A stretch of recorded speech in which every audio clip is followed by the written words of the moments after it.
Ya Bu, ada Bu. Dengar Bu, Ada bagus, Bu. bagus. Baik, saya ulangi lagi Bapak Ibu sekalian. Assalamualaikum warahmatullahi wabarakatuh. Selamat pagi. Pada Waalaikumsalam hari ini warahmatullahi wabarakatuh. saya akan bertindak sebagai Selamat pagi. moderator. Alhamdulillah sampai sekarang sudah hadir sekitar 333 peserta. Terima kasih Bapak Ibu atas kehadirannya. Semoga kita semua selalu dalam keadaan sehat dan tentu juga bahagia. Bahagia itu penting karena rasa bahagia tersebut akan berkontribusi positif terhadap daya imunitas kita dalam menghadapi wabah corona ini. Bapak Ibu sekalian, sebagai informasi bahwa Departemen Ilmu Ekonomi IPB telah 6 kali menyelenggarakan perkuliahan online yang diikuti oleh peserta yang cukup besar, kurang lebih 500 peserta pada mata kuliah Ekonometria yang dimotori oleh Pak Profesor Firdaus dan didampingi dan dimoderator juga oleh Pak Tony Irawan, Sekretaris Departemen Ilmu Ekonomi dan juga dosen muda di Departemen Ilmu Ekonomi Mbak Reno. Nah, ke depan Departemen Ilmu Ekonomi juga sedang mengembangkan model-model perkuliahan dan seminar online yang bisa memberikan kemanfaat yang tinggi bagi semua kalangan, termasuk mahasiswa, dosen, peneliti, praktisi, dan para pengambil kebijakan. Nah, kuliah online yang diselenggarakan pada hari ini merupakan rangkaian kegiatan tersebut.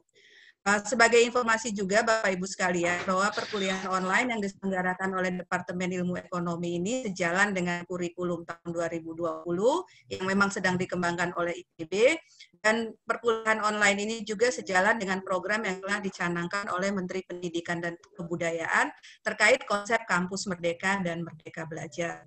Melalui program ini diharapkan mata kuliah serta pemodelan ekonomi yang dikembangkan oleh staf pengajar di Departemen Ilmu Ekonomi, maksud saya, bisa diakses oleh seluruh warga negara Indonesia.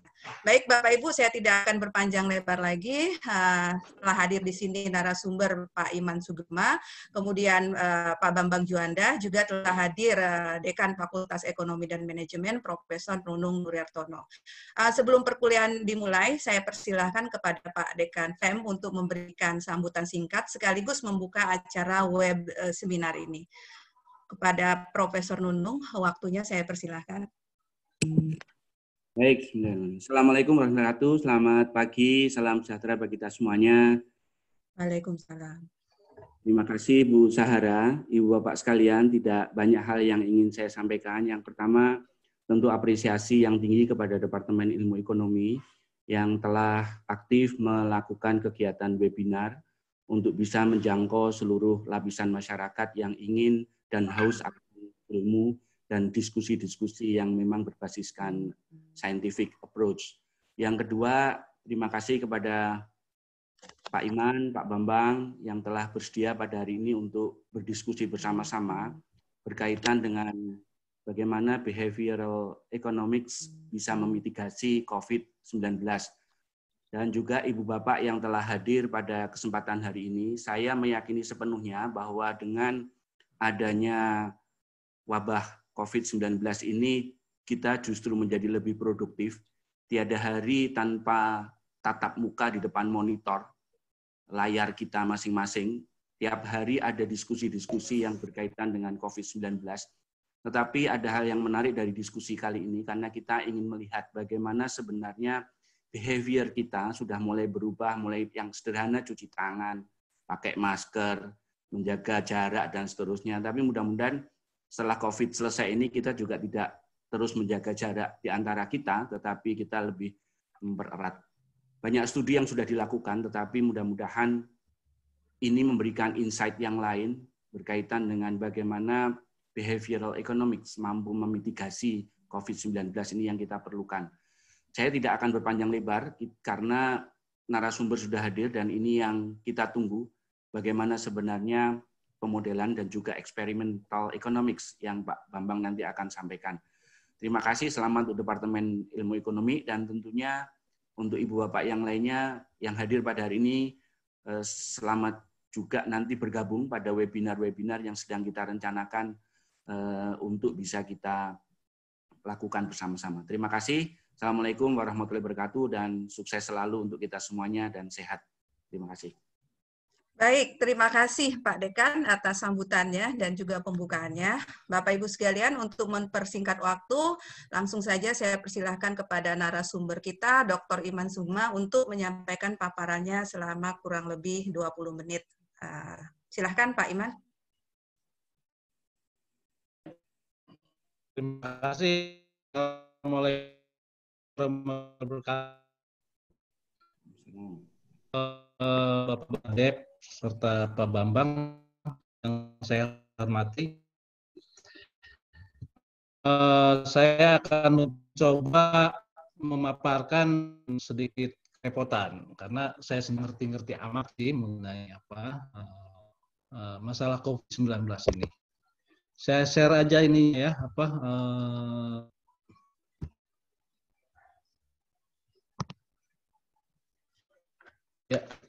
sebentar.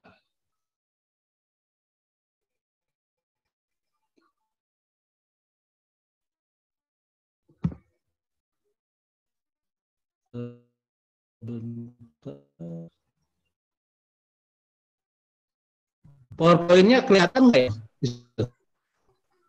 Halo. Belum, Pak Iman. Kelihatan, Pak. Belum kelihatan. Belum kelihatan. Halo. Yang kelihatan wajahnya Pak Iman.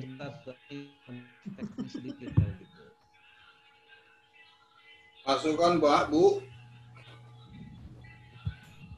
Kayaknya aksesnya ini Pak Iman, kurang ini mungkin di posisinya kali ya. Suara juga kurang terlalu jelas tuh. Ya, betul. Koneksinya kurang bagus, Pak.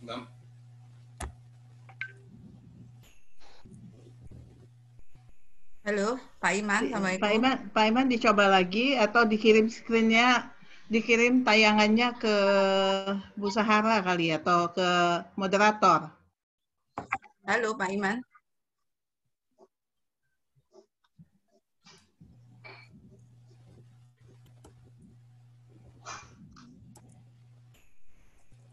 Oke, sudah. Ya. Oke. Ambil kelas 1 tuh, Bu. Soalnya. Ini screen-nya siapa ini ya? Screen siapa ini?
Waduh.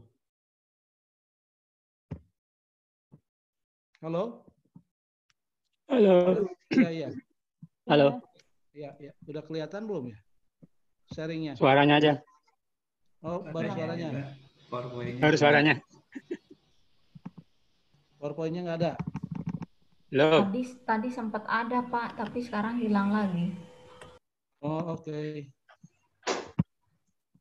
Sebentar ya. Tadi saya coba sih udah bisa ya. Pak Iman, ya. kalau bahan yang terakhir di saya, mungkin saya bisa share screen. Sebentar, saya ini dulu coba dulu ya. Share ya, screen. kalau enggak nanti dari saya bisa, Pak. Udah kelihatan belum situ? Belum, Pak. Baru gambar Pak Iman. Baru sedang memilih file kayaknya, Pak. Baru folder Bapak, tinggal diklik yang Oh, per folder. Oke. Iya. ya, klik LSR. Ya, oke, good. Nah, sekarang Betul. ada, Pak. Nah, ini ada sekarang, Pak. Oke. Ada. Kalau gitu screen. Ya, oke. Ya, baru pembukaan. Nah, udah ada, Pak. Oke, terima kasih. Alhamdulillah. Ya. Alhamdulillah. Di- Pak. Ini Pak, diklik yang full screen Pak. Kalau nah ya. Udah. Sudah. Udah full screen kok. Alhamdulillah. Mangga Pak Iman silahkan. Jadi begini, saya akan minta bantuan Pak Bambang untuk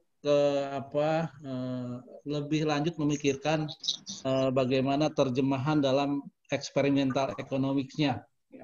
Saya akan membahas mengenai model epidemik yang di dalamnya ada loss aversion. Kira-kira begitulah ya. Jadi latar belakangnya adalah kita melihat pengalaman di beberapa negara, terutama Amerika dan Italia, yang justru tadinya kita perkirakan merupakan negara yang akan mampu menghadapi masalah COVID-19 ini, tapi ternyata belakangan keadaannya lebih buruk dibandingkan negara-negara lainnya, atau termasuk yang terburuk. Nah, saya melihat dua hal. Satu, kesiapan negara, dan yang kedua adalah kesiapan masyarakatnya. Yang akan saya bicarakan adalah bagaimana kita menggunakan behavioral economics itu menyiapkan masyarakat. Kira-kira idenya seperti itu. Ya, karena kalau masyarakatnya kita bisa kita kelola, bisa kita manage, bisa kita arahkan dengan baik, maka negara tidak akan terlalu sulit untuk menyatukan ya langkah yang dilakukan oleh masyarakat.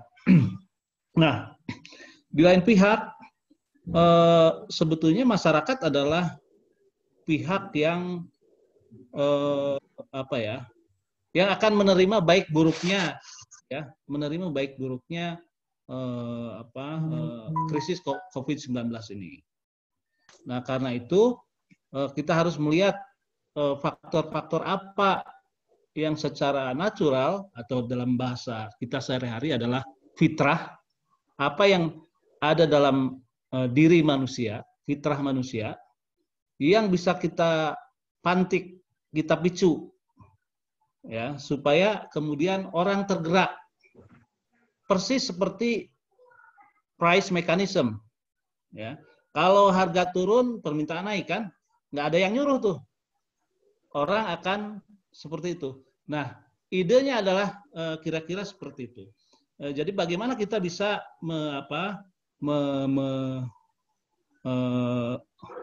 mengelola masyarakat tanpa harus banyak berkata-kata, berdebat, dan lain-lain, ya, hiruk pikuk. Kemudian masyarakat bergerak sendiri untuk melawan COVID-19 ini. Kira-kira idenya seperti itu. Nah, apa sih yang kita lihat sekarang, ya, dari sudut pandang masyarakat tentang COVID-19 ini? Yang paling banyak sebetulnya, ya, yang menjadi bahan pertanyaan kita sehari-hari, yaitu beredarnya buzzword, ya kan? Mulai dari lockdown, social distancing, physical distancing, flattening the curve. Ya. Pertama, lockdown itu adalah konsep otoritarian, ya, sukses di Cina, ya kan? Nah, pertanyaannya bagaimana konsep otoritarian ini bisa enggak diimplementasikan di negara demokratik? Itu tantangan besar, ya. Sehingga kemudian banyak variasi lockdown, ya, di Italia beda, di Spanyol beda, di mana beda. Ya. Kemudian yang kedua adalah social distancing. Social distancing itu melawan fitrah manusia, karena fitrah manusia itu ya makhluk sosial, ingin selalu berada dalam lingkungan sosial. Nah, requirement dari social distancing adalah saling menjauhi, ya kan? Gimana caranya manusia melawan fitrahnya?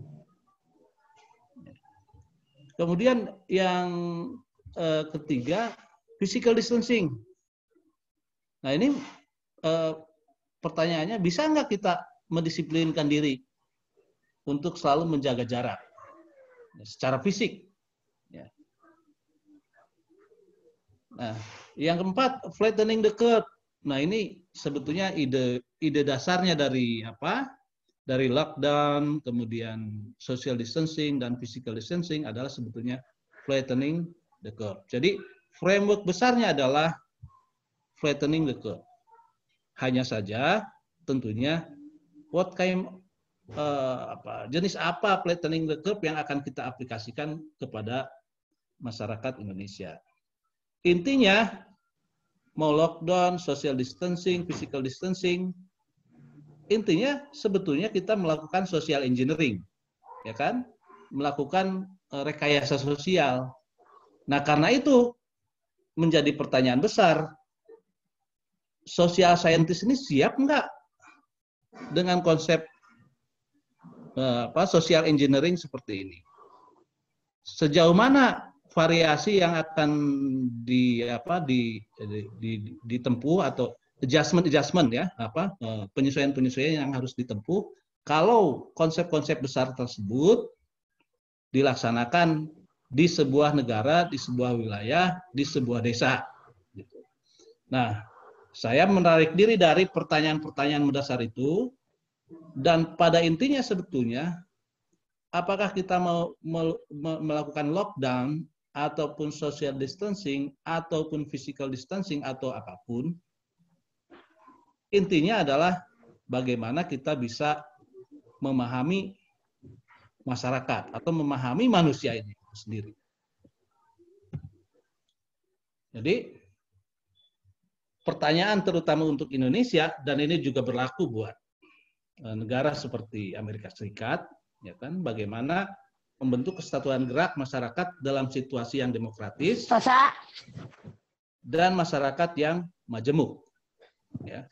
Kita adalah negara demokratis, bahkan mungkin paling demokratis, walaupun tentunya orang mempertanyakan demokrasi seperti apa, ya kan? Tetapi yang jelas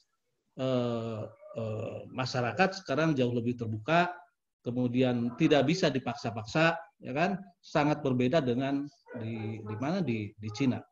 Jadi kalau kita tidak bisa membentuk kesadaran bersama, ya percuma saja kita punya macam-macam program untuk melawan COVID-19 ini.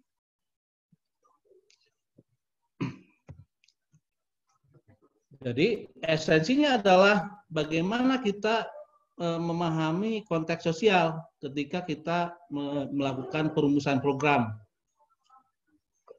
Kalau bicara konteks sosial, tentunya kita harus tahu perilaku masyarakat. Kalau ingin mengarahkan perilaku masyarakat untuk mencapai tujuan tertentu, kita harus memahami fitrah manusia. Seperti saya bilang tadi, kalau dalam price mechanism, nggak ada yang nyuruh pun, begitu harga turun, permintaan naik. Nggak ada yang nyuruh.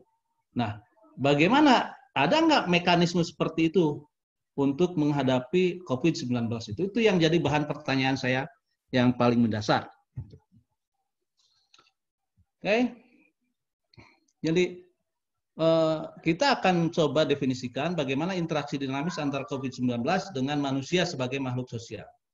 Jadi, behavioral adjustment seperti apa yang harus dilakukan oleh orang-orang pada umumnya. Nah, ini tentunya pertanyaan teoritis. Bagaimana cara mengukur dinamika tersebut? Nah, ini masalah praktis, estimation and simulation problem, ya kan? Kemudian policy problemnya apa? Bagaimana agar masyarakat, agar behavioral adjustment tersebut dapat ditempuh dengan waktu yang sesingkat mungkin dan dengan ongkos yang serendah mungkin. Nah, ini biasanya adalah pertanyaan yang diajukan oleh ekonom kepada ekonom, ya kan gitu. Nah, topik diskusi hari ini lebih menyangkut kepada theorizing. Jadi mohon maaf Bapak-bapak dan Ibu-ibu sekalian, kalau dalam diskusi kita pagi ini masih banyak pertanyaan-pertanyaan praktis yang belum bisa kita jawab. Karena ini masih berupa sebuah konsep. Nah, saya ingin minggu depan juga mengadakan ngabuburit webinar, entah departemen atau fakultas mau nggak melaksanakan practical exercise untuk simulasi ya. Nanti kalau teman-teman yang paham programming di R ya bisa pakai R. Tapi kalau misalkan yang ingin di Excel, nanti saya tunjukkan Excel-nya seperti apa.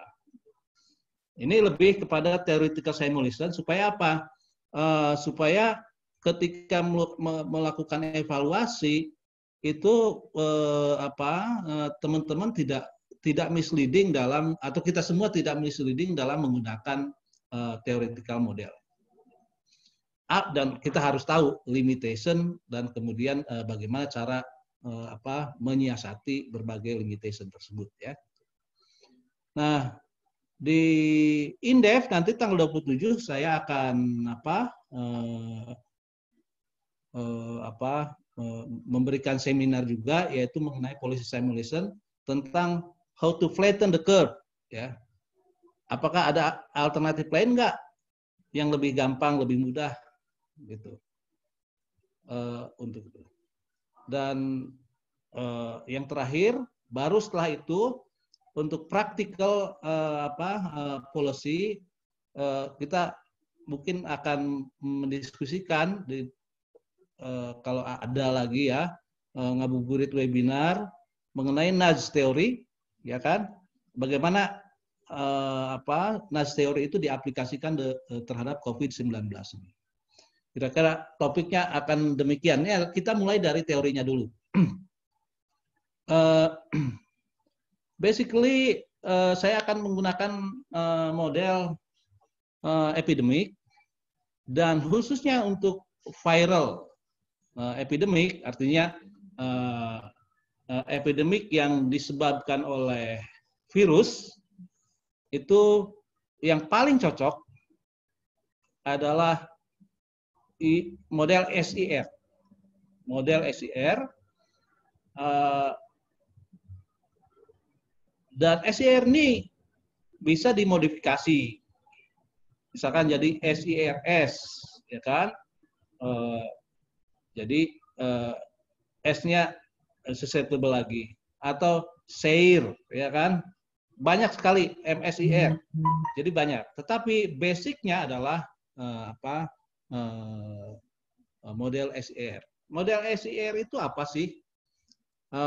Kalau kita tahu populasi N, ya, jumlah N, sejumlah N, misalkan penduduk Indonesia sekarang mungkin sekitar 270 juta, kita bulatkan aja, ya, walaupun di website BPS 268 sekian juta ya, tapi kita bulatkan jadi 270.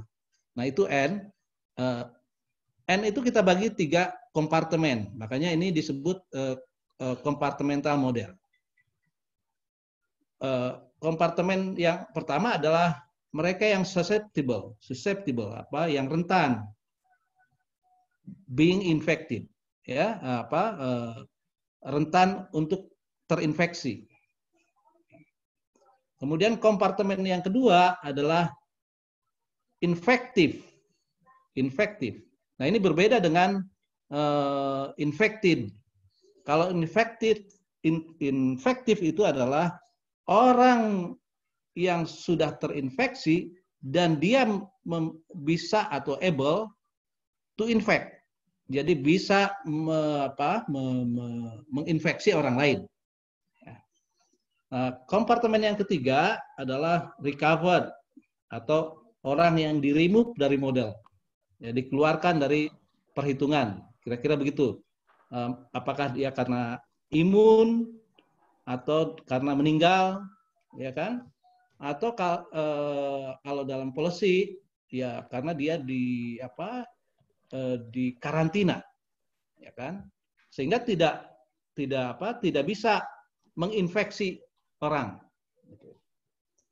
Nah, susceptible awalnya adalah N. Kemudian kalau ada satu yang terinfeksi, maka di periode berikutnya susceptible itu adalah N-1. -1 orang. Karena satunya sudah terinfeksi dan infektif. Ya. Nah, di round berikutnya tentu orang yang infektif ini akan menginfeksi susceptible lagi, ya. Dan orang yang infektif tidak selamanya infektif, ya. Tidak selamanya selalu infektif. Mereka akan berpindah menjadi recovered dengan rate gamma. Nah, gamma ini adalah 1 per jumlah hari infektif. Jadi kalau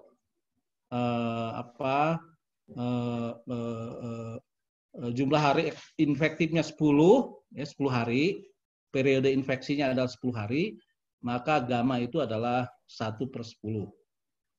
Atau jumlah hari itu adalah jumlah hari potensial infektif adalah 1 per gamma, yaitu 10. Ya. Nah, untuk kali ini nanti mohon dikoreksi oleh Pak Bambang, ya.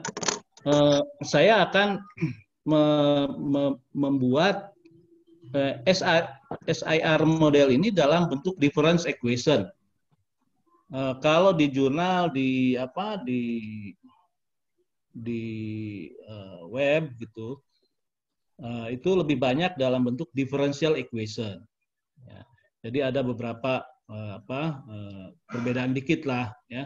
Tapi esensinya sama, hanya perbedaan notasi. Kenapa saya menggunakan difference equation? Karena sebetulnya yang dilakukan di dalam programming itu looping, ya, programming itu biasanya yang saya lakukan adalah menggunakan difference equation. Tapi hasilnya tidak akan berbeda. Ya. Nah, delta ST, jadi ST minus 1, delta ST. Nah, ini sebentar.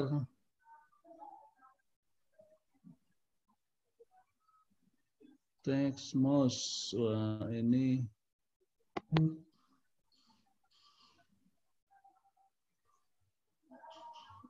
delta ST, ya, adalah min RT kali IT. Kita tahu IT itu adalah jumlah orang yang infected. Nah, kalau dalam programming biasanya IT -1, ya, sebetulnya IT -1 kalau dalam programming, tapi kalau mathematical solutionnya IT, ya. Nah, jadi RT kali IT adalah perubahan jumlah susceptible per hari. Berapa orang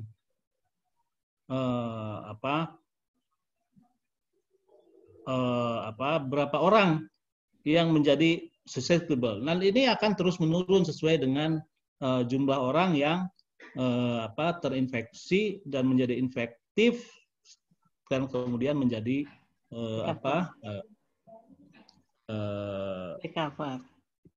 recover ya. Nah, rate-nya adalah RT ya. Jadi ini menunjukkan bahwa jumlah berapa berkurangnya jumlah susceptible ya, per orang infektif ya, RT itu. Nah, RT adalah beta kali ST dibagi N ya.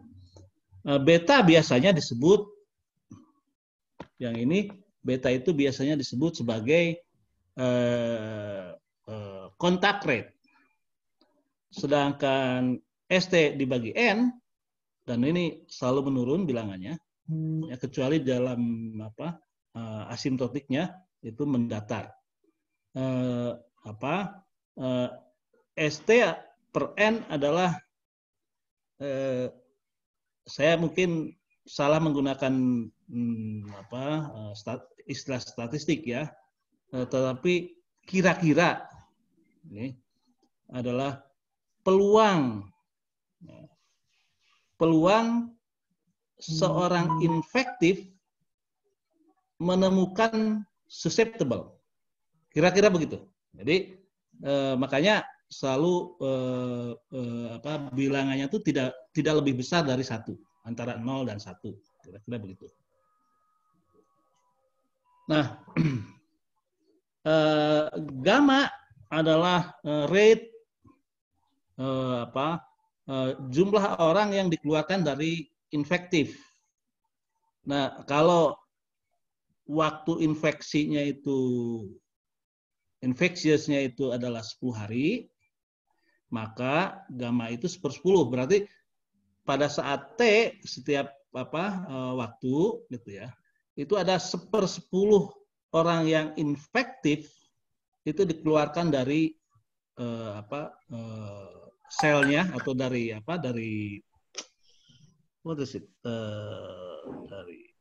dari kompartemennya untuk menjadi recovered, kira-kira begitu. Dan ini lebih gampang kalau di-solve numerically ya. Tentunya ada solusi-solusi matematisnya. Tapi mungkin nanti minggu depan saya beri solusi numeriknya saja. Di samping itu kalau pakai terlalu banyak matematik, nanti takutnya saya kelihatan ingin bersaing dengan Pak Bambang gitu ya. Gitu. Oke. Ini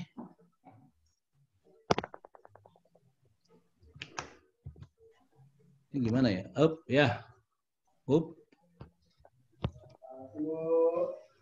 Nah, sebelumnya saya ingin menjelaskan, sebelum melakukan simulasi, saya ingin jelaskan bahwa model SIR itu sangat powerful, simple, tapi powerful. Ya. Powerful dalam apa? Dalam skenario analisis. Nanti saya tunjukkan contohnya. Ya, karena dia sangat gampang dan jauh lebih konsisten dibandingkan model-model lainnya. Tapi saya juga ingin mengingatkan bahwa model ini tidak cocok untuk forecasting wabah yang sedang berlangsung. Model ini lebih banyak dipakai untuk verifikasi apa yang sedang terjadi dan evaluasi apa yang sudah terjadi. Kira-kira begitu. Ya. Jadi lebih kepada tracking dan evaluating. Ya. Data fittingnya, namun kalau kita menghadapi situasi wabah yang sedang terjadi, data fittingnya gampang, ya, karena bentuk fungsinya jelas. Tetapi yang kita hadapi adalah yang paling berat itu kualitas datanya memang di semua negara dimanapun juga itu kualitas data sangat miskin, sangat buruk. Contohnya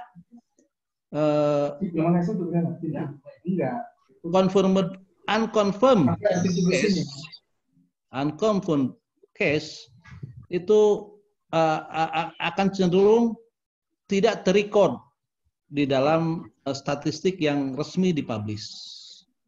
Padahal kalau dari teori epidemiologi yang justru yang unconfirmed case ini yang jauh lebih potensial untuk menularkan. Ya, misalkan ada orang yang tidak diketahui dia infektif, ya kan? Orang yang tidak menunjukkan simptom, kemudian kalaupun ada simptom sedikit dia cukup kuat untuk mengabaikannya. Ya. Ini pergi jalan kemana-mana tanpa dia sadar bahwa dia sudah terinfeksi dan berpeluang untuk menginfeksi orang lain.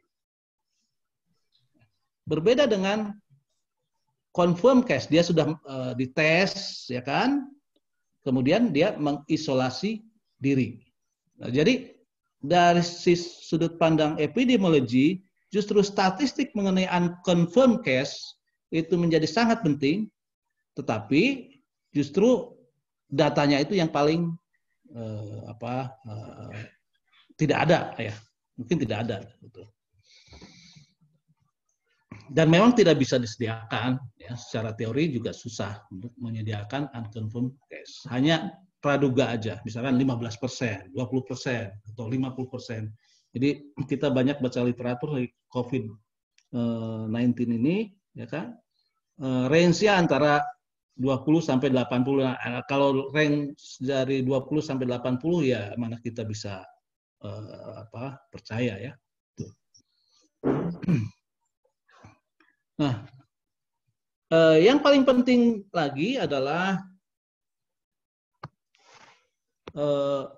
asumsi bahwa orang itu adalah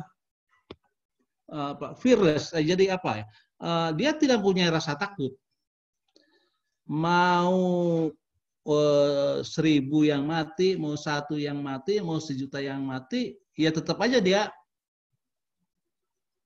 perilaku manusianya tidak berubah. Ya, jadi tidak ada rasa takut, tidak ada rasa khawatir, ya kan? Yang itu unhuman, ya tidak mencerminkan perilaku human. Nah, tentunya akan sangat berbeda kalau misalkan yang meninggal itu 100 dengan yang 100.000. Tetapi dalam model seperti ini diasumsikan consistently fearless, ya, karena tidak punya rasa takut.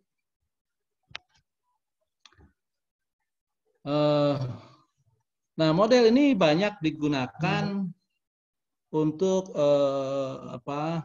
simulasi kebijakan, baik itu untuk merancang bagaimana menghadapi krisis atau melakukan evaluasi kebijakan pasca krisis. Di antaranya adalah menentukan berapa angka herd immunity, ya. Jadi kalau di konsep herd immunity ini lebih banyak dipakai untuk menentukan berapa jumlah orang yang harus imun. Ya. Bisa diimunisasi orang itu, atau sejumlah orang itu, atau dibiarkan untuk membangun imunitasnya sendiri. Ya. Dan tentunya ini adalah perdebatan yang sengit, ya, di bidang. Kemudian nanti saya contohkan mengenai the cost of slow response, ya. Nah, herd immunity. Jadi herd immunity itu adalah konsep di mana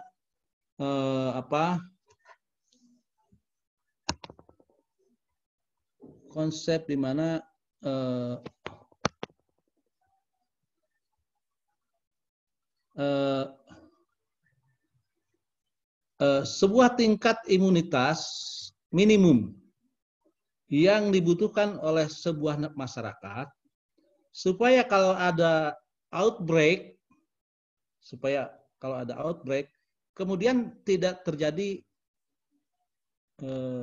epidemi, ya. Tidak jadi epidemi. Ya. Jadi sebetulnya adalah di sini, dan di sini. Ya.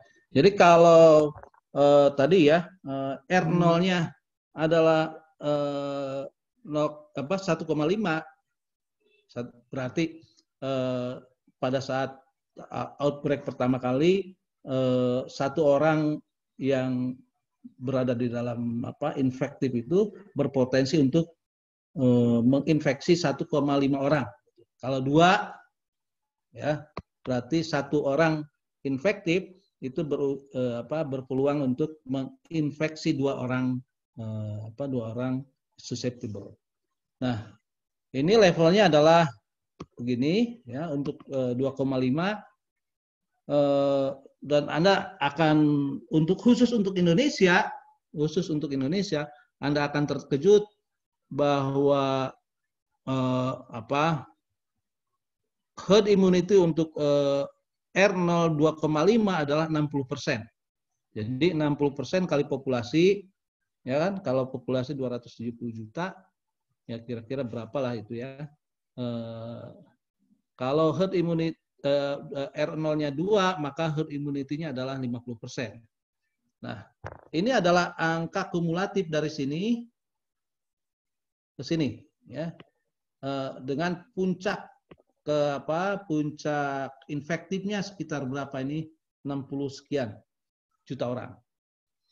Nah, ini angka ini kalau nggak salah, kalau 60% untuk 2,5% itu 2,5 R0 adalah sekitar 6 kali ya 190 jutaan orang ya gitu.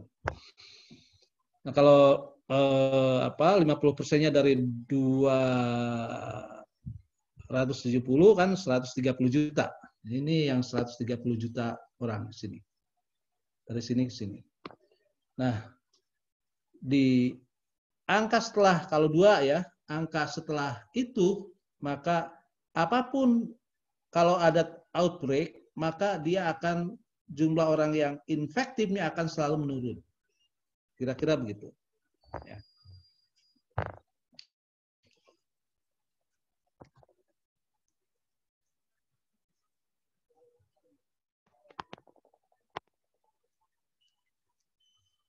Punten Pak Iman, Ya. waktu juga Pak Iman. Oke. Ya. Ini lagi, ini. Nah, the cost of slow response ya. Slow response ini tentunya tergantung pada kebijakannya. Kalau kalau misalkan kita bikin skenario ya, yang paling awal kan yang dilakukan oleh negara itu adalah melakukan isolasi dan kemudian testing, ya kan? Atau testing dulu kemudian isolasi, dan bisa bolak-balik ya. Dengan isolation rate sekitar 75%. Nah, kalau kita lakukan di 30 hari setelah outbreak, maka dia akan sukses, stable terus. Tetapi kalau beda 15 hari aja, ya, beda 15 hari aja kebijakan itu dilaksanakan, maka dia akan terus naik seperti ini. Dan mungkin ini yang menggambarkan kasus Indonesia ya. Jadi naik dulu, kemudian dia stabilize. Tapi kalau cepat, dia akan. Nah, itulah kegunaan SIR. Nah, seperti saya bilang, SIR itu tidak memasukkan unsur manusia, ya, perilaku atau behavior manusia atau sifat dasar manusia. Nah, pertanyaannya, bagaimana kita memasukkan fitrah manusia ke dalam model SIR, SIR. Ya. Pertanyaan yang kedua, fitrah yang mana yang kita maksud? Ya, nature of a human being yang mana yang kita maksud? Ya. Dan setelah saya browse kemana-mana, baca bukunya, ya kan, kita menemukan apa yang disebut loss aversion. Ini lama sudah dipublikasi lama oleh pemenang Nobel di bidang ekonomi psikologi, yaitu Kahneman. Ya, dia menang Nobel tahun 2002, tapi papernya tahun 79.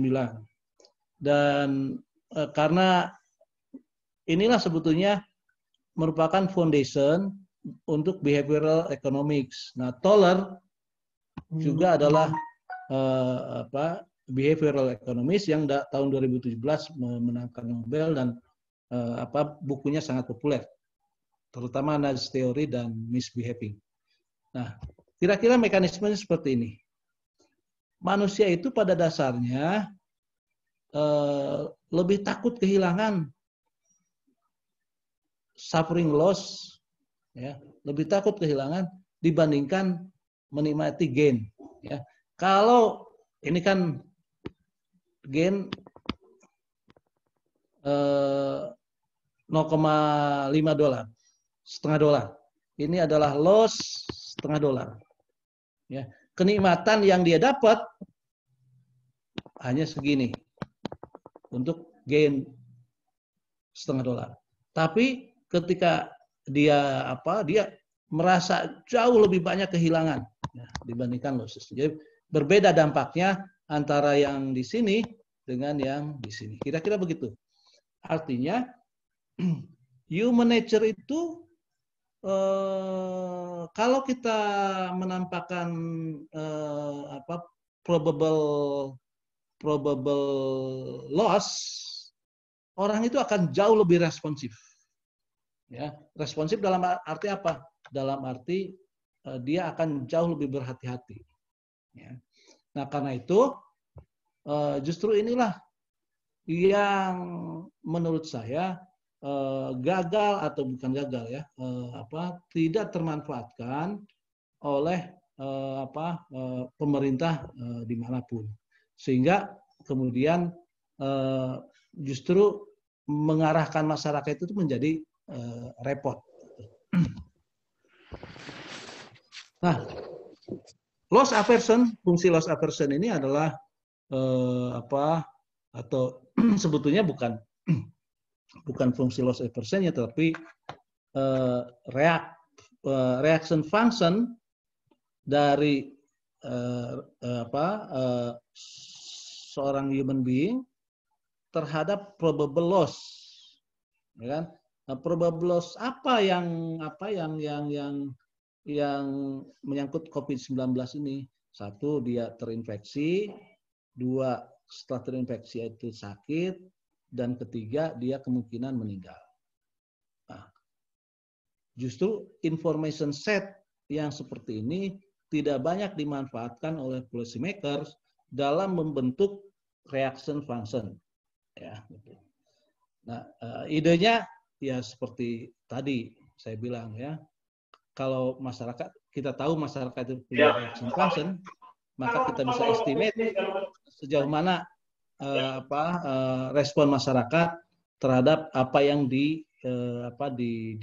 apa yang sedang terjadi. Kira-kira begitu. LSIR sendiri memiliki feature karena memang hanya modifikasi ringan dari SIR. Dan modifikasinya hanya di LT sebelah sini. Ya. Jadi basically feature-nya atau sifatnya juga ya, itu sama dengan SIR, hanya saja ada behavioral adjustment sebanyak LT ini. Ya. Dan LT adalah bilangan positif yang selalu positif everywhere, ya, dengan fungsi yang menurun. Kira-kira begitu. Kenapa begitu?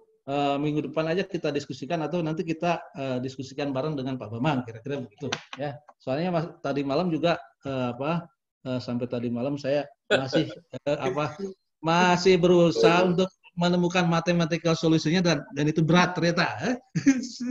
Gitu. Ya, jadi kalau ditanya nanti Pak Bambang, ini analytical solusinya mana? Belum ada Pak, saya bilang begitu ya. Nah ini begini, kalau kita memasukkan unsur fear atau rasa takut, ya, itu hasilnya jauh berbeda. Ya, tentunya nanti akan saya diskus nanti pada saatnya bagaimana membentuk fungsi, ya, fungsi loss function, bukan loss function, loss aversion-nya, ya. Nah, lihat skalanya ini, ya. Kalau di sini kan 270, ya kan? Ini adalah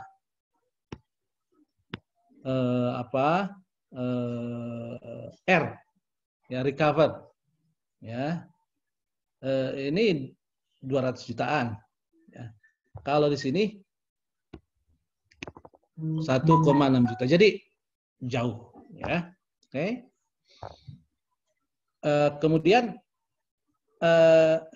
kenapa nggak ada yang kayak gini? Ya karena yang kayak gini kalau ininya rendah seperti ini nggak kegambar Pak di sini di atas, ya. Di sini nggak kegambar. Di sini nggak kegambar. Jadi skalanya 1:100 lah, ya, dibandingkan ini. Ini 1, ini 100 gitu. Nah, jadi dengan dengan memasukkan unsur behavior, sebetulnya model STIR itu menjadi jauh lebih realistik. Ya. Tentunya akan sangat tergantung pada bagaimana cara merumuskan behavior, dan itu adalah tantangan dari eksperimental ekonomis seperti Bambang. Misalkan begini, kalau kita tanya kepada masyarakat, ya kan, gampang aja, skor untuk kalau ada satu yang meninggal di skala nasional di Indonesia, Anda beri skor berapa? Worry, dari mulai paling bawah sangat worry, ya kan, sampai sama sekali tidak worry atau bahkan senang, ya kan, gitu. Beri skornya bisa 1-99 atau 1-100 terserah, atau 1-10, ya kan. Bagaimana, pertanyaan kedua, bagaimana kalau satu orang itu meninggal di gara-gara COVID di provinsi? Bagaimana kalau di, ya, kota atau kabupaten? Bagaimana kalau di RT RW Anda ada yang meninggal karena COVID? Kasih skor ketakutannya. Kira-kira begitu. Dan bagaimana menyusun pertanyaannya, itu masalah Pak Bambang, bukan masalah saya, ya Pak Bambang, ya. Jadi kira-kira idenya seperti itu, ya. Mungkin model seperti ini tidak akan terlalu berguna dalam situasi sekarang karena it's a very basic concept, ya kan. Tetapi at least menunjukkan guidance, perlu kita kalau merancang program itu perlu memasukkan apa yang kita sebut human nature atau fitrah manusia. Dan sekali kita bisa memanfaatkan fitrah manusia itu, maka tadi seperti Pak Dekan bilang ada perubahan perilaku, ya kan? Itu orang nggak harus di kampanye gede-gede. Orang hanya diberi petunjuk bahwa, look, Anda ini sedang dalam 2 tahun mendatang Anda sedang menghadapi COVID-19, ya kan? Anda harus cuci tangan, ya kan? Rajin mandi, ya kan? Kemudian pakai masker dan lain-lain selama 2 tahun ke depan. Dan itu cukup dengan petunjuk-petunjuk praktis. Nanti akan dibahas petunjuk praktis itu dalam apa yang disebut dengan nudge theory, mungkin di webinar yang keempat. Gitu. Demikian, terima kasih Pak Bambang, Bu Sarah, dan Pak Nunung. Mungkin mohon maaf tidak banyak memberikan penjelasan yang jelas, karena saya sendiri menuntut penjelasan dari teman-teman sekalian. Baik, terima kasih Pak Iman atas presentasinya yang sangat menarik, ya, menunjukkan betapa pentingnya memasukkan unsur behavior ke dalam model SEER tersebut sehingga menjadi lebih realistis. Baik, langsung saja Bapak Ibu sekalian, kita persilahkan kepada Pak Bambang, 15 menit ya mungkin Pak Bambang, untuk memberikan pembahasannya terhadap apa yang tadi sudah dipresentasikan oleh Pak Iman. Maka silakan Pak Bambang. Baik, terima kasih. Assalamualaikum warahmatullahi wabarakatuh. Pertama, apresiasi ini terhadap Mas Iman ya. Begitu, saya kira waktu yang dicurahkan untuk menulis ini cukup lumayan lah. Paling tidak dua malam lah begadang kelihatannya. 2 minggu, Pak. Oh, 2 minggu. Oke, gak apa-apa. Jadi, nah saya sih menangkap bahwa ini Mas Iman ini mau menyampaikan ya bahwa kita ini harus katakanlah aware ya terhadap bagaimana gambar perubahan dari hari ke hari di situ dimodelkan ya semacam tracking gitu ya. Di sini kan tadi Mas Iman bukan untuk forecasting tapi tracking gitu ya. Bagaimana tahapan katakanlah menggunakan semacam basic model ya yang SER itu ya yang dari susceptible ya rentan, kemudian infektif, kemudian ke recovery ya. Ini memang merupakan model yang sangat dasar ya berkaitan dengan penyebaran penyakit menular ini yang biasa digunakan. Termasuk juga virus komputer juga menggunakan model ini ya. Meskipun tadi pengembangannya juga banyak juga. Misalkan saja selain SER setelah rentan gitu ya. Ada juga yang kena dulu gitu ya. Expose dulu, kemudian dari expose ke infektif ya, artinya ketika kena kemudian ada masa inkubasi gitu ya. Jadi selain parameter beta dan gamma ada juga sigma, yaitu tentang masa incubation rate-nya gitu ya. Tapi saya kira sudah oke lah karena mungkin dalam hal ini mungkin Mas Imani mengasumsikan incubation rate-nya ya katakanlah 14 hari ini relatif konstan, walaupun mungkin beberapa ahli mengatakan kemungkinan bisa lebih lama dari 14 hari. Tapi oke lah, saya kira to some extent model ini bisa digunakan untuk masalah tracking ini gitu ya.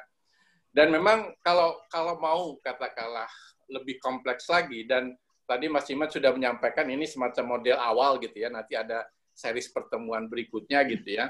Memang banyak juga gitu ya, beberapa hal misalkan saja beberapa parameter seperti beta ya, kemudian juga gamma itu kan relatif konstan. Padahal di dalam praktek ini uncertainty ya situasi ini ya. Jadi mungkin barangkali ke depan ya ini pekerjaan Mas Iman sebenarnya gitu kan, bukan saya ini. Artinya menggunakan asumsi katakanlah probabilistik atau dinamis gitu ya. Jadi perubahan beta dan gammanya bukan hanya L. Tadi yang T itu kan ada LT saja ya, tergantung waktu itu gitu ya. Kemudian juga tentang misalkan saja saya lihat asumsinya populasinya konstan ya. Saya kira ini asumsi yang cukup make sense juga lah katakanlah kalau dikaitkan dengan lockdown ya misalkan ya. Jadi karena di situ N-nya itu do N dibagi do T-nya kan sama dengan itu rasanya masih cocok lah untuk lockdown. Dan memang menarik lagi kalau model ini dikembangkan lagi gitu ya. Misalkan saja bagaimana kalau ada semacam variable intervention gitu ya. Kalau ketemu rapid test yang masif, obat yang lebih efektif, vaksin juga gitu ya. Kemudian tadi dengan semacam istilahnya pembatasan gitu ya, atau social distancing itu lebih ketat lagi gitu ya. Ada law enforcement juga mungkin barangkali bisa kita kembangkan, bisa kita mainkan lah itu Mas Iman lah biasa memainkan bisa. Itu.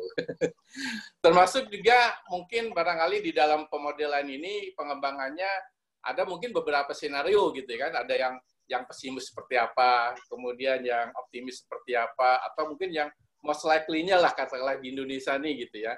Mungkin tapi sudah oke lah kelihatannya mengarah ke mengungkapkan hasilnya itu ke herd immunity gitu ya, seperti nanti akan ke imunitas kawanan yang nantinya hanya alami juga gitu ya. Karena bagaimanapun katakanlah meskipun pemerintah katakanlah melakukan kebijakan pembatasan sosial berskala besar gitu ya.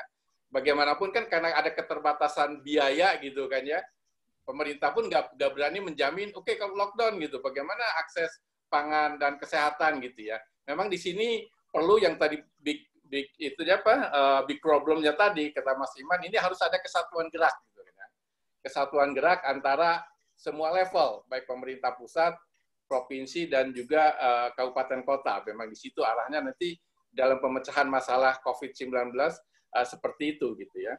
Jadi memang di dalam model ini gitu ya, kemudian dikembangkan di dalam sini ada dua model dasarnya, kemudian dikembangkan bagaimana kalau memasukkan loss aversion gitu ya.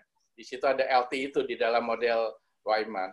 Nah, kaitannya dengan topik yang sedang dibahas ini kan ini adalah aplikasi dari behavioral economics ya. Behavioral economics di sini memang banyak orang mengatakan kebanyakan individu ini seolah-olah irasional gitu ya. Dalam hal ini tadi dijelaskan oleh Mas Iman, salah satu systematic thinking error-nya yaitu loss aversion, enggan mengalami kerugian gitu ya. Tadi seolah kalau rugi 5, untung 5 gitu ya. Lebih baik rugi itu 5 meskipun kelihatannya 5 tapi lebih melihat sebenarnya gede sekali gitu ya. Terasa lebih sakit kalau ini gitu ya. Dan dalam konteks COVID di sini mungkin barangkali perlu ini juga di-clearkan Mas Iman, artinya pertama kan modelnya seolah manusia ini nggak takut gitu kan ya, nggak takut ini, kemudian dikembangkan gitu ya, memasukkan loss aversion gitu ya. Nah, saya sebenarnya semalam mengupload ini juga, Mas Iman, mengupload tentang behavior economics gitu ya, terkait dengan istilahnya systematic thinking error yang diingat seolah irasional nih, justru merugikan gitu ya. Dalam konteks misalkan loss aversion di sini adalah seringkali orang sekarang ini, saya kan kebiasaan harinya bekerja di pasar. Saya biasanya bekerja begini. Nggak mau lah lockdown. Kalau lockdown itu kan saya rugi nih mendapatkan ini gitu kan. Nah, daripada kehilangan dia tetap saja gitu ya. Tidak stay at home gitu, tidak stay from home karena memang kerjaannya di luar gitu kan. Nah, jadi dia nggak mau mengalami kerugian itu gitu ya. Itu adalah salah satu systematic thinking error terkait dengan loss aversion ya. Dan sebenarnya banyak lagi ya di dalam behavior economics itu yang saya upload itu misalkan saja terkait dengan endowment effect gitu ya, yang semacam status quo gitu ya. Jadi kalau daily routine yang melakukan aktivitas tertentu termasuk juga ibadah segala macam gitu ya, tetap aja jalan gitu ya. Toh virus ini kan buatan Tuhan Allah gitu. Kenapa takut gitu? Nah, ini ada yang namanya semacam endowment effect gitu. Ada juga yang confirmation gitu kan. Confirm merasa sehat, apalagi orang muda seperti orang Amerika itu ya, masa semi tetap aja kan merasa overconfidence gitu kan. Nah, termasuk yang tadi disebut herd behavior gitu ya, atau herd instinct gitu. Ada orang kemarin kita melihat rame-rame memborong ini gitu kan, semacam itu. Nah, ini semacam panic buying gitu ya. Jadi memang yang disampaikan Mas Iman ini kan baru satu systematic thinking error terkait dengan loss aversion gitu ya. Dalam behavior economics sebenarnya banyak gitu ya, termasuk ada yang herd behavior, herd instinct, ada confirmation bias, endowment effect gitu. Jadi memang banyak ini mainan yang bisa dilakukan Mas Iman nih, bukan hanya itu. Dimainkan, Prof. Silakan dimainkan, Prof. Ya. Jangan biarkan sendirian kita. Ya, termasuk juga itu tadi yang dengan nudge teorinya gitu ya. Artinya dengan sentuhan atau dorongan sedikit saja ya. Misalnya, katakanlah sekarang ini supaya orang mau stay at home gitu ya. Kan ada beberapa katakanlah orang misalkan dari orang dokter atau paramedis lah gitu ya. Saya bekerja untuk Anda gitu kan. Maka Anda tetap di rumah supaya bisa membantu kami juga gitu kan. Jadi itu efeknya lumayan juga itu. Orang yang di garis depan aja mau menerima resiko kematian bekerja di situ, kenapa saya nggak harus menurut mereka gitu ya, artinya stay at home gitu kan. Nah itu banyak gitu, beberapa semacam nudge theory dengan sentuhan sedikit saja. Termasuk juga dalam menyampaikan bagaimana kita harus pakai masker, bagaimana kita harus cuci tangan setelah pergi dan seterusnya.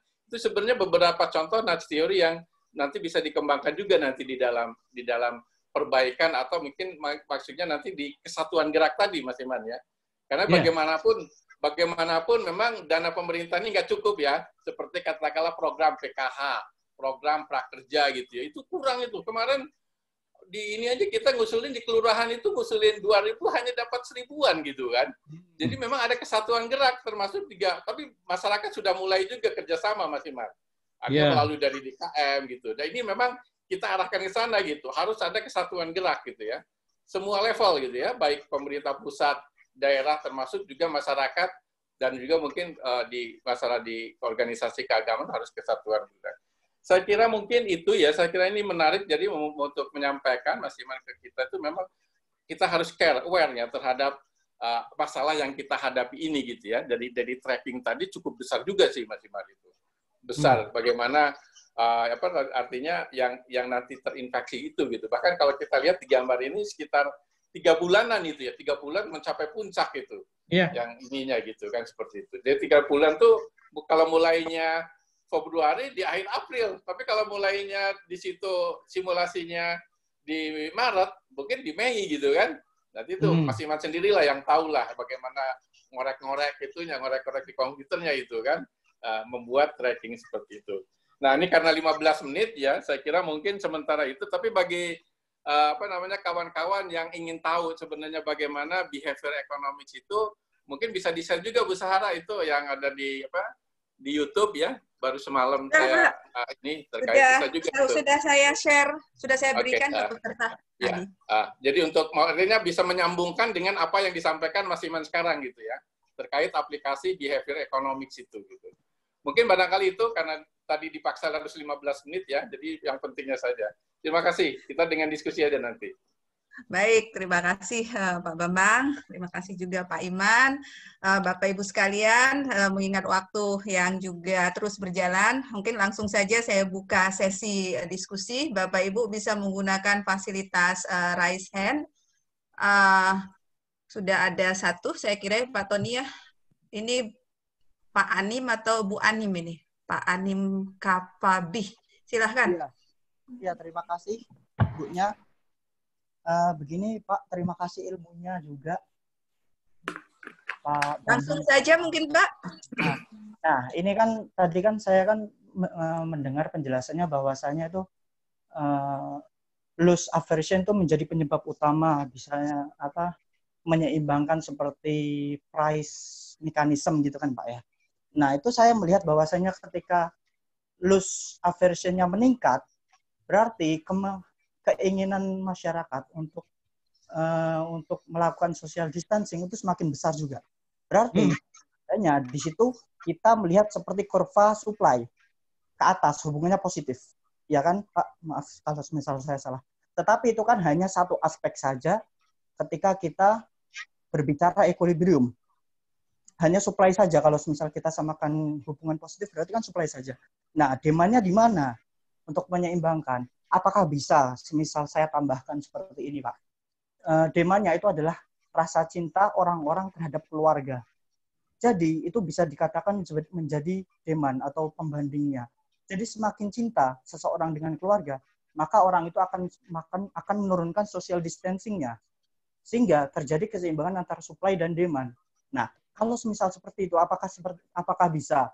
Kalau semisal seperti itu, berarti kan baik, pemerintah... Pak Anim, saya kira sudah tertangkap pertanyaannya. Baik, terima kasih. Baik, di belakang Pak Anim, ada lagi yang akan raise hand? Silahkan, Bapak Ibu. Sebenarnya sudah ada juga ya, Pak Tony, beberapa pertanyaan. Sudah ada yang saya WA, Mbak. Sudah ada yang di WA juga. Untuk yang di WA, mungkin saya bisa share screen, ya. Ini jadi Pak Iman, ini ada 2 pertanyaan dari dari chat tadi. Kelihatan nggak ini dari Pak Sony dan juga dari Ibu Yesi? Mungkin untuk sesi pertama ini Pak Iman bisa langsung ke pertanyaan Pak Anim dulu. Setelah itu pertanyaan Pak Sony dan Ibu Yesi. Silakan Pak. Oh iya, terima kasih. Begini, jadi perlu dijelaskan bahwa yang dimaksud dengan LT itu adalah reaction function, ya, jadi fungsi reaksi. Mirip-mirip dengan monetary policy reaction function. Idenya seperti itu. Karena kan kita ekonom biasanya comot sana comot sini, masukin model, oh ini lebih apa, lebih reasonable, ya kan, gitu. Jadi supply demand-nya di mana? Memang nggak ada supply demand di situ. Hanya kita berupaya untuk menerangkan interaksi dinamis antara fenomena COVID, perkembangan dalam COVID, dengan perilaku manusia yang itu kemudian akan mempengaruhi lagi perkembangan COVID. Jadi semacam simultaneous seperti itulah, kira-kira itu. Makanya LT itu bersifat endogenus. Kalau dia merupakan fungsi dari state variable yang lain. Dari Pak Sony, bila model matematis yang dikaji akan diselesaikan secara numerik, bagaimana rencana pendekatan strategi estimasi nilai parameter yang ada dalam model menggunakan data Indonesia atau negara lain? Nah, jadi begini Pak. Kalau numerik untuk SIR, ya tinggal comot aja Pak, ya Pak ya. Jadi gampang lah, ya. Masalahnya LSIR, ya, LSIR ini kan kita punya endogenous variable yang sangat tergantung pada state variable yang ada di dalam itu, ya kan. Jadi LT itu adalah tergantung pada information set. Ya, makanya saya gunakan information set dari T sama dengan 0 sampai T. Nah, ini diambil kabel datang kakak. Ini menjadi isu matematik yang complicated. Jadi ya saya sampai semalam kan makanya agak belekan begini, berupaya untuk memecahkan masalah itu. Ya daripada nggak pecah-pecah, ya kan, saya sementara ini pakai numerical solution dulu. Kira-kira begitulah. Dengan berbagai asumsi tentunya. Kemudian dari Yesi Desi Krici, apa nih Yesi Desi Krici? YDK ya, YDK. Krisis dan efek apa yang terjadi dalam perekonomian ini berhubungan dengan efektivitas mitigasi. Oke, terus kenapa menggunakan rumusan yang tadi? Apa itu baku? Oh ya, ya justru yang saya cari ini yang tidak baku, karena epidemic model itu disusun oleh epidemiologis, ya kan, kebanyakan digunakan oleh epidemiologis tanpa mempertimbangkan interaksi dinamis antara manusia dengan epidemi itu sendiri. Ya manusia ya bukan robot, bukan barang mati. Dia punya respons terhadap epidemik yang terjadi, dan kemudian responsnya itu mempengaruhi epidemiknya itu kembali gitu. Nah ini yang berusaha kita modelkan supaya modelnya menjadi relatif lebih realistis lah, kira-kira begitu. Pertanyaan Pak Anim tadi Pak, yang loss aversion. Apa tuh yang ya Bu? Keinginan untuk melakukan social distancing, tadi beliau mengatakan itu akan menggeser S. Bagaimana kalau demand-nya juga dimasukkan, misalnya demand itu rasa cinta jadi keluarga. Gini, oh iya, sebentar. Ya, itu. Jadi gini,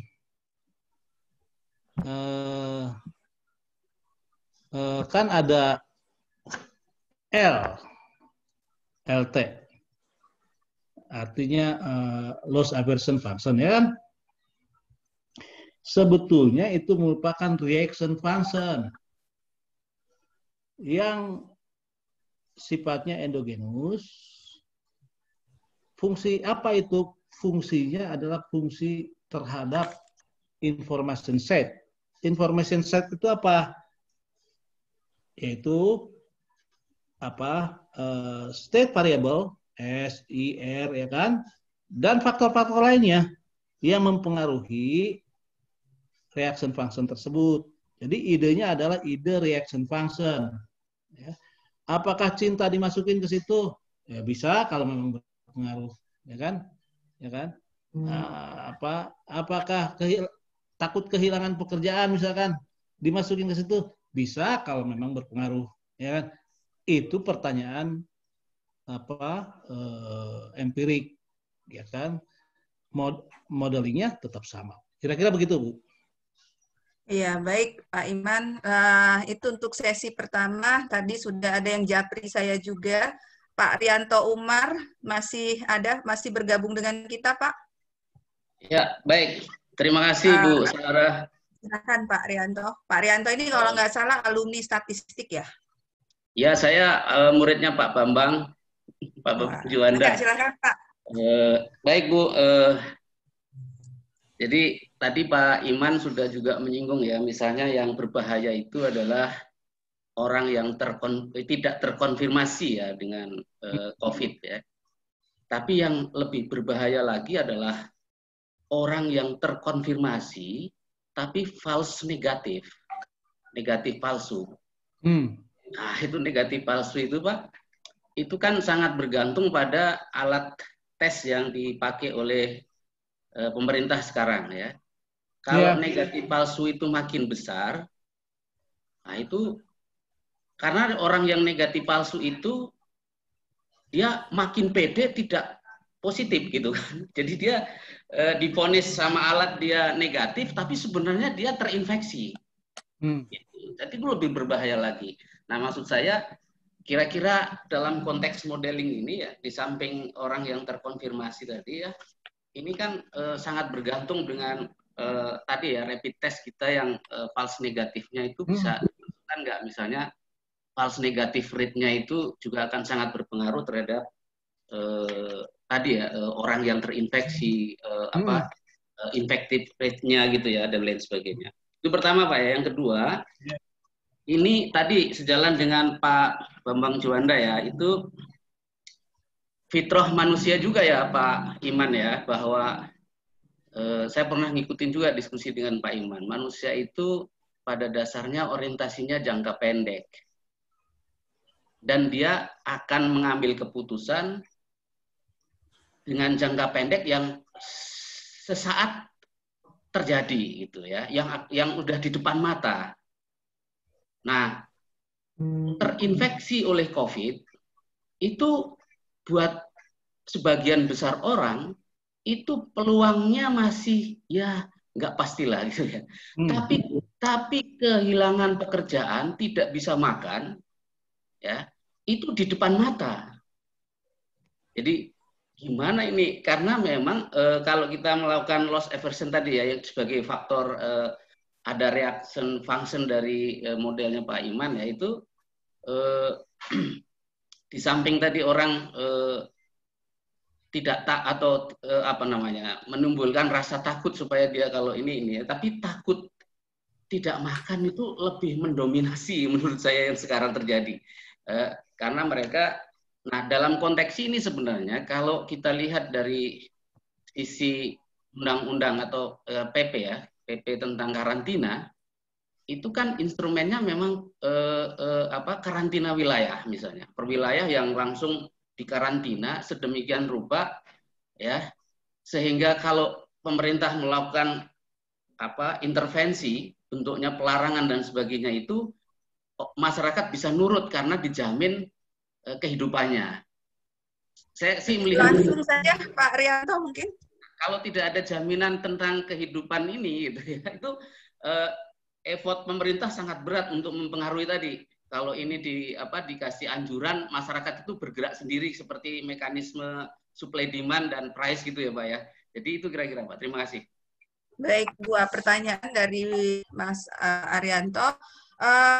Kemudian Pak Ahmad Fadli, silahkan Pak Ahmad Fadli yang sudah raise hand. Ya, Assalamualaikum warahmatullahi wabarakatuh. Waalaikumsalam warahmatullahi wabarakatuh. Mangga, silahkan Pak. Prof. DJ, Bang Iman, sama Prof. Prof. Tadi yang bertanya saya lupa. Beliau ngajar saya juga di ekonomi sumber daya Pak kelautan. Soni. Ya, Pak Soni. Pak Prof. Soni. Ya, Oh ya. Saya diajar blue sama beliau. Begini Prof, saya kebetulan kemarin nyoba-nyoba untuk simulasi model itu di kajian model visualisasi alternatif. Itu nama aplikasinya NetLogo, dia open source. Nah di NetLogo itu dia ada model biologi virus.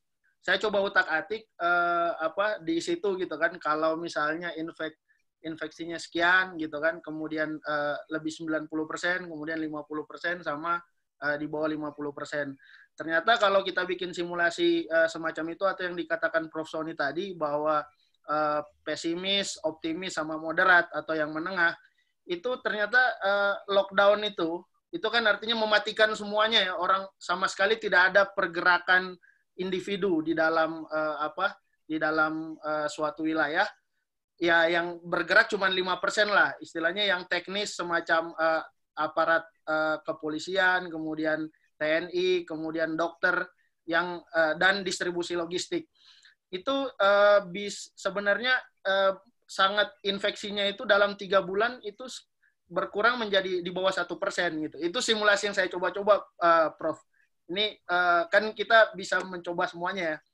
Nah, mungkin karena ini juga statistik gitu kan, menggunakan ekonometrik dan dimasukkan juga behavioral economics, saya pikir juga ini kalau dikolaborasikan ini akan sangat bagus juga untuk masukan kepada pemerintah.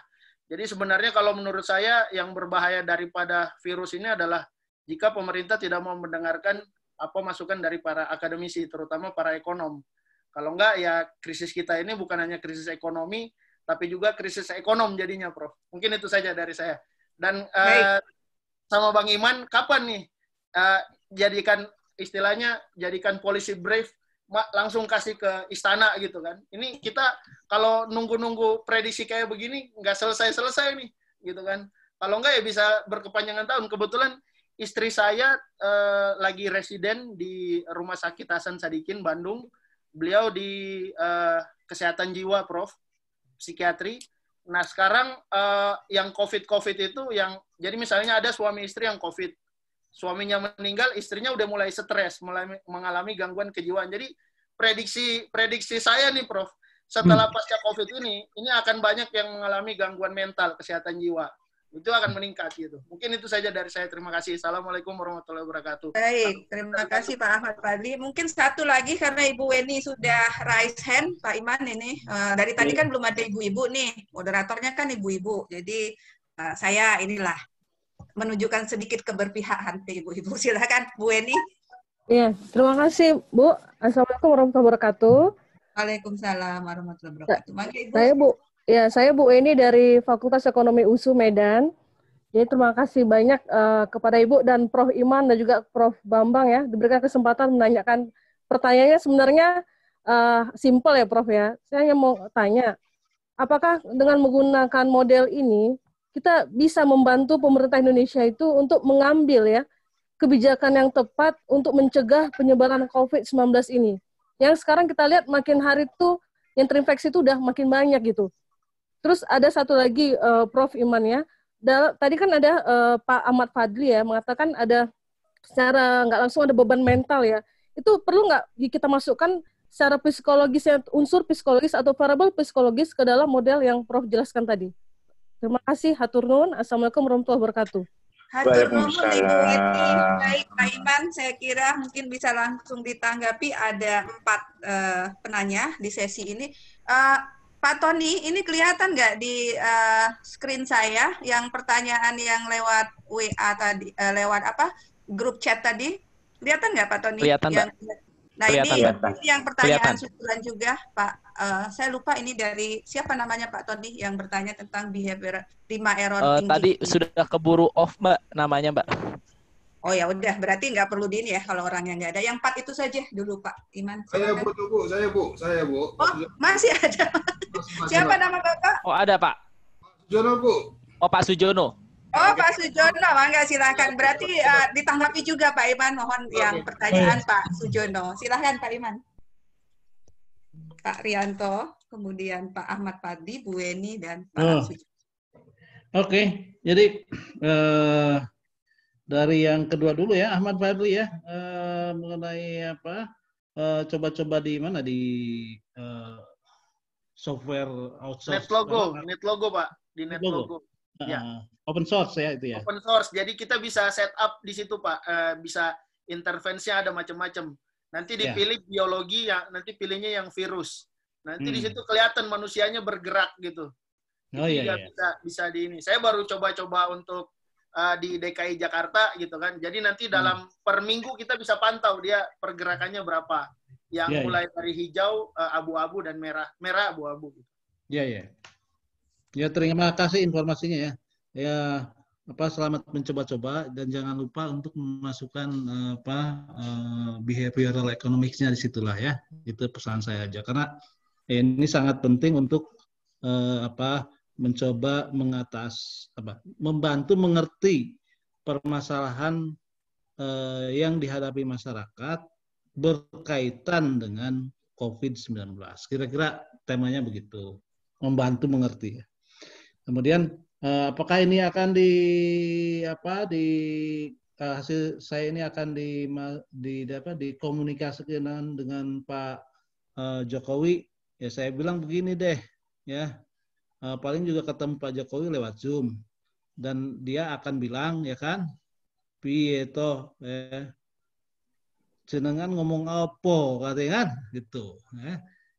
Ini mohon maaf ya, jadi ini kan masih teoritis ya kan, jadi ya nggak bisa kita tiba-tiba membuat pemimpin manapun, apakah kepala daerah atau kepala negara, untuk memahami sesuatu yang hanya bisa disampaikan di lingkungan akademis. Jadi kalau ke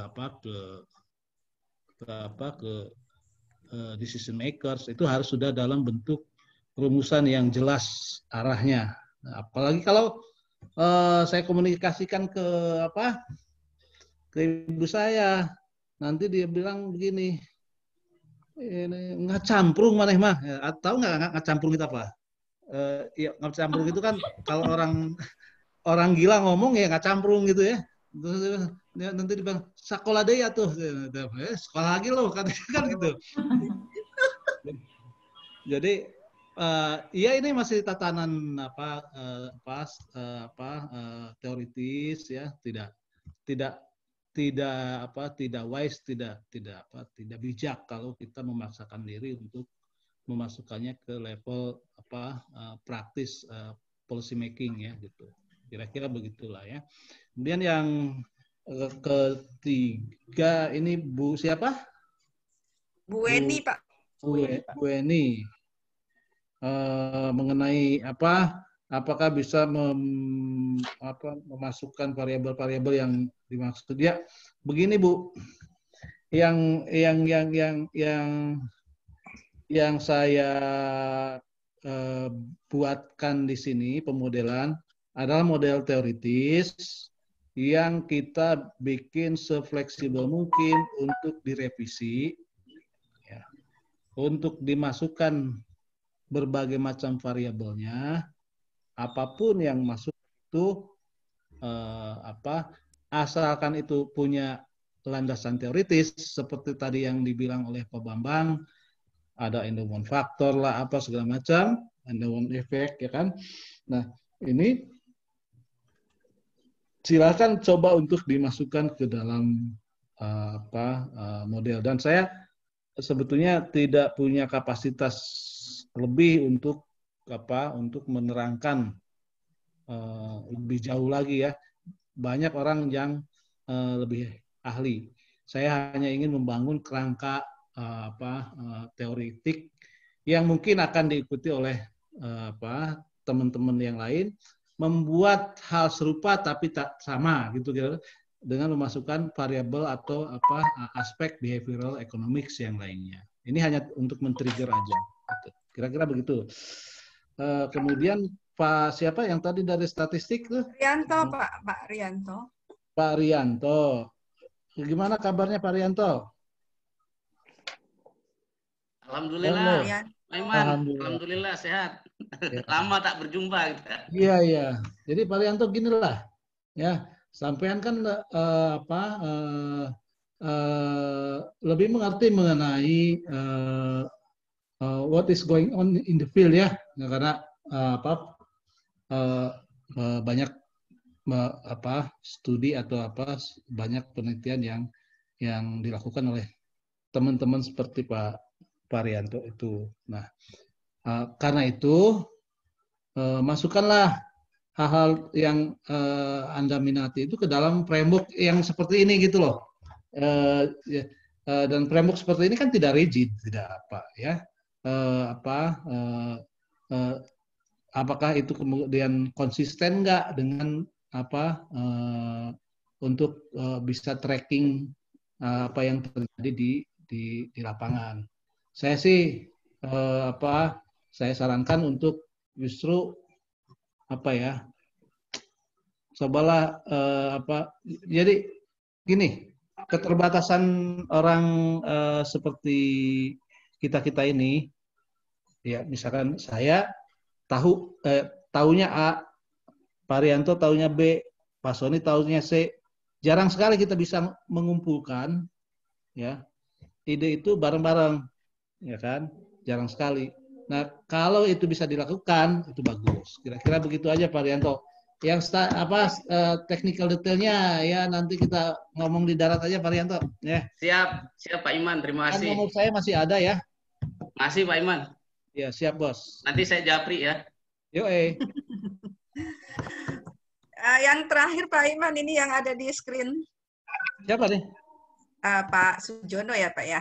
Ini Pak yang 5 error thinking. Beliau minta penjelasan atau konfirmasi. Tanya ke Pak Bambang aja itu. Dia Pak Bambang jauh lebih mengerti dari saya. Gitu. Pak Bambang, mangga silahkan Pak Bambang. Pak Bambang. Baik, terima kasih. Ini tadi Pak menyinggung masalah itu Pak. Baik. Sebelumnya mungkin saya mencoba ini ya, merekap apa yang tadi ditanyakan beberapa kawan tadi ya. Terutama mungkin awalnya sebenarnya dari Prof. Soni ya. Jadi terkait dengan masalah pendugaan parameter tadi, ya, di sini kan Mas Iman itu kan terkait dengan beta ya, misalkan itu terkait dengan masalah rata-rata penyebaran ini virus ya, itu beta. Kemudian gamma itu adalah recovery rate-nya gitu kan. Nah, bagaimana yang koefisien parameter ini digunakan? Ya memang beberapa cara, meskipun namanya ini adalah model dinamis ya. Ini sebenarnya model matematik ya, bukan model statistik gitu kan. Artinya tidak ada pengujian dan seterusnya gitu ya. Tidak ada pendugaan ini. Meskipun sebenarnya bisa kita coba-coba menggunakan berbagai simulasi ya, bagaimana dengan perubahan beta dan gamma itu gitu kan. Nah, tapi paling tidak ya yang tadi kata Mas Iman ini trackingnya itu misalkan saja untuk warning gitu. Di sini kelihatannya dari hasilnya itu dalam waktu 3 bulan itu yang terinfeksi itu cukup tinggi sampai sekitar 50 jutaan gitu ya. Artinya 3 bulan setelah dari awal masuk itu gitu kan. Nah, itu yang penting baru dalam perhatian tadi. Nah, terkait dengan ini yang 5 tadi masalah istilahnya systematic thinking error gitu ya. Ini juga ada pertanyaan terkait dengan masalah loss aversion diantaranya gitu ya. Nah, ini memang utamanya tadi loss aversion itu ya sebenarnya ya. Artinya banyak sekali orang ini tadi kata Pak Rianto ini orang miopik ya, artinya jangka pendek. Yang penting saya makan nih gitu ya. Mau terkena atau tidak yang penting makan dulu gitu, daripada di rumah tapi makannya nggak dapat akhirnya meninggal juga. Yaitu masalah rutinitas itu selalu dikerjakan gitu kan. Artinya kalau saya selalu kerja di lapang di pasar gitu tetap dikerjakan tanpa melihat bagaimana efeknya dalam jangka panjang, misalkan akan terinfeksi keluarganya dan seterusnya gitu kan, seperti itu gitu ya. Dan ini sebenarnya sama dengan yang systematic thinking error yang ditanyakan Pak Jono ini, misalkan termasuk juga masalah endowment effect ini gitu kan. Itu juga terkait dengan apa? Selangga ini nanti selangga. Selangga, aku tahu suka. Jadi itu sebenarnya terkait dengan apa namanya endowment effect, confirmation bias ya, kemudian behavior. Sebenarnya itu bisa dikaitkan dengan istilahnya yang dianggap sebagai orang behavior ekonomis ini seolah sepertinya tidak rasional gitu kan. Dia tidak melihat dalam jangka panjang gitu ya. Misalkan saja terkait dengan apa terkait dengan yang ditanyakan yang kedua misalkan endowment effect gitu misalkan. Bagaimana dengan rutinitas dia gitu ya. Artinya kebiasaan dia tuh memang harus seperti ini, dia harus lakukan. Itu sebenarnya mirip-mirip juga dengan apa loss aversion. Termasuk juga confirmation bias gitu ya. Dia terlalu over confidence gitu ya. Bahkan sebenarnya di dalam suatu wilayah pun gitu ya, orang yang tetap berjamaah di masjid gitu, itu juga termasuk over confidence ya, confirmation bias gitu ya. Enggak, gini sudah menggunakan protokol COVID gitu ya, ada sanitasinya, ada desinfektan gitu. Tapi kan kita tetap harus melihat juga berbagai aspek, diantaranya bagaimana dengan orang tua yang sholat di situ, yang mungkin barangkali imunnya tidak terlalu bagus gitu kan, seperti itu. Termasuk juga yang tadi, yang keempat, head behavior gitu ya.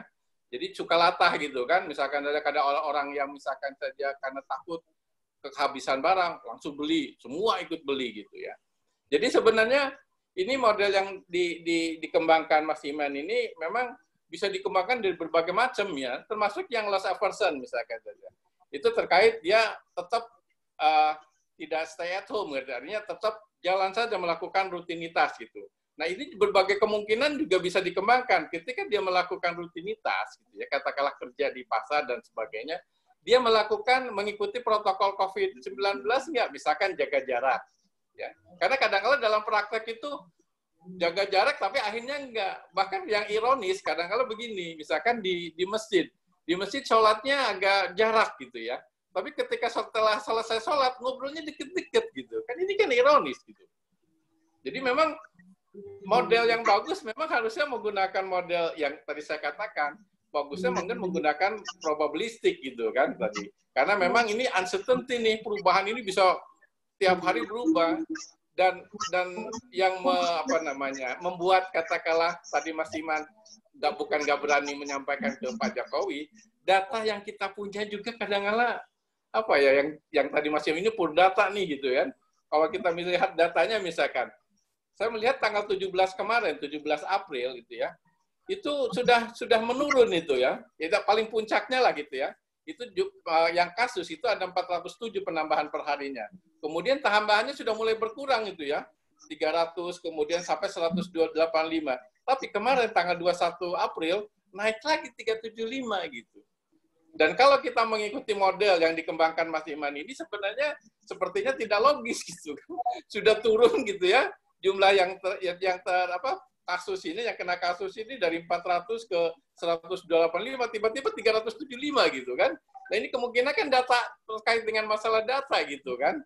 Nah, barangkali mungkin ada yang belum dilaporkan ke pusat dan seterusnya. Jadi barangkali itu Bu Sahara yang bisa saya sampaikan, dan intinya untuk mengatasi ini yang tadi itu yang di awal itu ya, big problemnya harus ada kesatuan gerak gitu ya. Jadi kita tidak bisa mengandalkan kebijakan pemerintah saja, harus karena memang keterbatasan anggaran itu gitu. Kalau misalkan kita mengandalkan pemerintah saja ya susah gitu ya. Masalahnya kebutuhan untuk mendanai yang kena dampak itu sangat besar.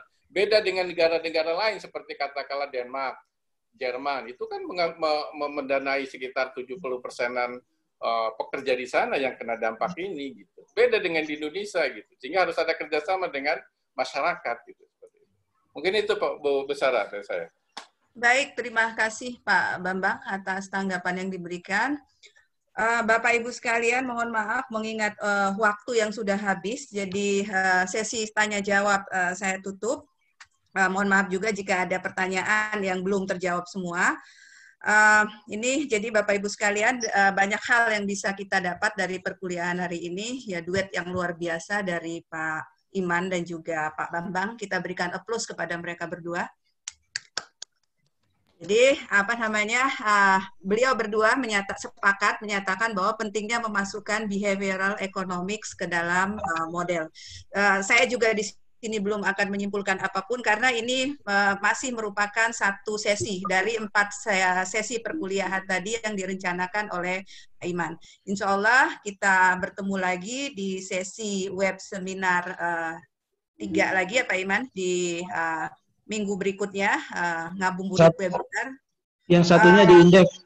Yang satu di Indef ya, tetap bisa kita ikutin karena kan lewat ini dilakukan secara online. Sekali lagi, terima kasih Pak Iman, terima kasih Pak Bambang, terima kasih Bapak Ibu sekalian. Saya tutup dengan ucapan Assalamualaikum warahmatullahi wabarakatuh. Waalaikumsalam. Waalaikumsalam warahmatullahi wabarakatuh.